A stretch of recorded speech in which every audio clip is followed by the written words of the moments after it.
Bom, pessoal, a gente vai falar aqui sobre a função cossecante, tá? E essa função a gente define ela como o inverso da função seno. Bom, e como a gente tá definindo essa função aqui como o inverso da função seno, é preciso que a gente defina aqui o domínio dessa função, né? Porque o seno aqui vai zerar em alguns pontos.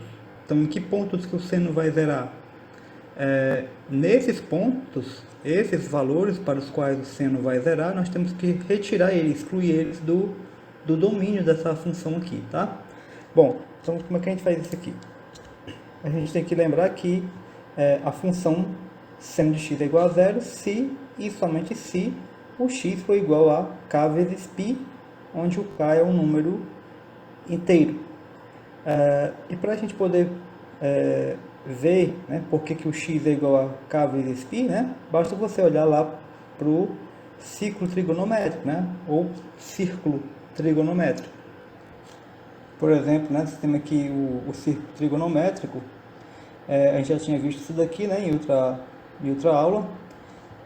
E nesses pontos aqui, aqui e aqui, o seno, né, em zero, em π, em 2π, em 3π, né, ou seja, a cada meia volta, né, você tem o seno sendo zero, né, aqui você tem aqui os pontos, certo? A gente só lembrando aqui que a primeira coordenada é o cosseno e a segunda coordenada é o seno. Então, nesses pontos, nesse e nesse, tá? O seno é zero. Então, você tem aqui 0π, 1π, 2π, 3π, 4π e assim sucessivamente, né? Então, retornando para cá, seno de x igual a zero, especialmente se o x é igual a kπ, k inteiro. Portanto, quem vai ser o domínio da cossecante? É o conjunto dos números reais, retirando, né, todos esses números onde o seno zera, ou seja, kπ, k inteiro. Bom, aqui eu tenho o gráfico da função seno, tá, de 0 até 2π, e aqui a gente vai fazer uma análise do que acontece com a variável x, né? Aliás, com a função seno, o que acontece com o seno quando o x vai a 0 pela direita, vai a π pela direita ou pela esquerda e a 2π pela esquerda. Por que isso aqui, né? Bom, como essa função aqui, tá, tem um denominador seno e o seno vai zerar nesses pontos, tá? Então a gente, olha só, como o denominador está zerando, então essa função ela vai para mais ou menos infinito.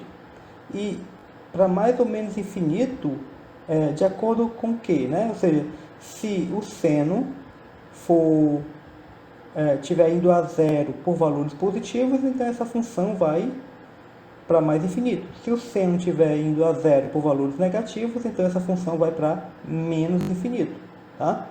Então, assim, a gente tem que verificar como é que o seno está indo a zero. Se está indo a zero por valores positivos ou negativos, tá? Então, vamos verificar exatamente nesses pontos que eu mencionei aqui. Por que só nesses pontos? Porque a gente não, apesar, né, de você ter aqui uma infinidade de zeros, né? O seno zero aqui infinitos valores, mas para a gente aqui vai bastar a gente olhar para esses pontos. Por quê? Porque como a função seno e portanto a função cossecante tem período também 2π, né? A função seno tem período 2π, a função cossecante também vai ter período 2π, e aí vai ser simplesmente olhar para esse ponto aqui, tá? O zero, o π e o 2π. Tá? Então a gente vai ter que olhar aqui o que acontece com a função seno quando o x vai a zero aqui pela direita, tá? E a gente sabe que quando o x vai a zero pela direita, o seno é positivo. Mas se o seno é positivo, esse quociente é positivo. Então, para qualquer ponto aqui perto do zero, né, o seno de x é positivo. E isso aqui é positivo, positivo sobre positivo vai dar positivo. Só que como isso aqui é muito pequeno, está muito perto de zero, então isso aqui é muito grande, a fração. Ou seja, isso aqui está indo para mais infinito. Aí a gente vai fazer a mesma coisa aqui perto, nas proximidades de π, tanto pela direita quanto pela esquerda. quando o x vai a π pela direita, por aqui, ó, né? O que acontece? O valor do seno é o que? São números negativos, né? O seno desses pontos aqui do lado direito de π é negativo. Então, essa expressão aqui, esse quociente, né? O seno é negativo, essa expressão, essa fração vai ser negativa, e portanto isso aqui vai estar indo para menos infinito. Mesma coisa pro lado de cá, só que agora aqui, ó, o x aqui desse lado de cá, o valor do seno é positivo, então a fração vai para mais infinito. E aqui, ó, né, a 2π pela esquerda, você vai ter também indo para menos infinito, tá?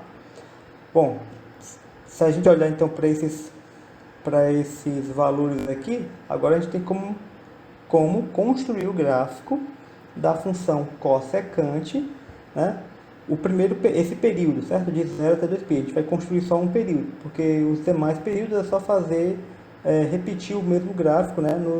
Para as outras partes, né? Para cada período de 2π é só você repetir o gráfico, tá? Bom, quando o x vai a 0 pela direita, aqui, ó, o que acontece com a função? Vai para mais infinito, então o gráfico tem que subir aqui, tá? Em 1, né? Aliás, desculpa, em π sobre 2, quanto é o f de π sobre 2? O seno de π sobre 2 é 1, então seno de π sobre 2 dá 1. Quando vai a π, né? Aqui pela esquerda, π pela esquerda, o que acontece? Vai para mais infinito, né? Π pela esquerda vai para mais infinito. Então o gráfico tem que fazer uma coisa assim, né? Ó. Então ele vai vir por aqui.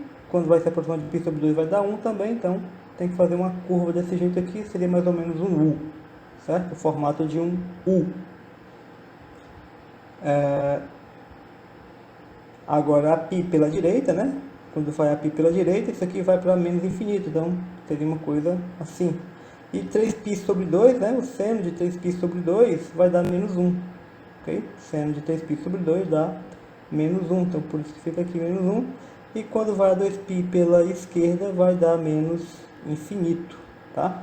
Então aqui a gente tem o gráfico da função cossecante nesse período aqui, né? Que a gente chama de período fundamental, tá? De 0 até 2π. E para fazer em outros períodos, né? É só repetir esse mesmo gráfico, tá?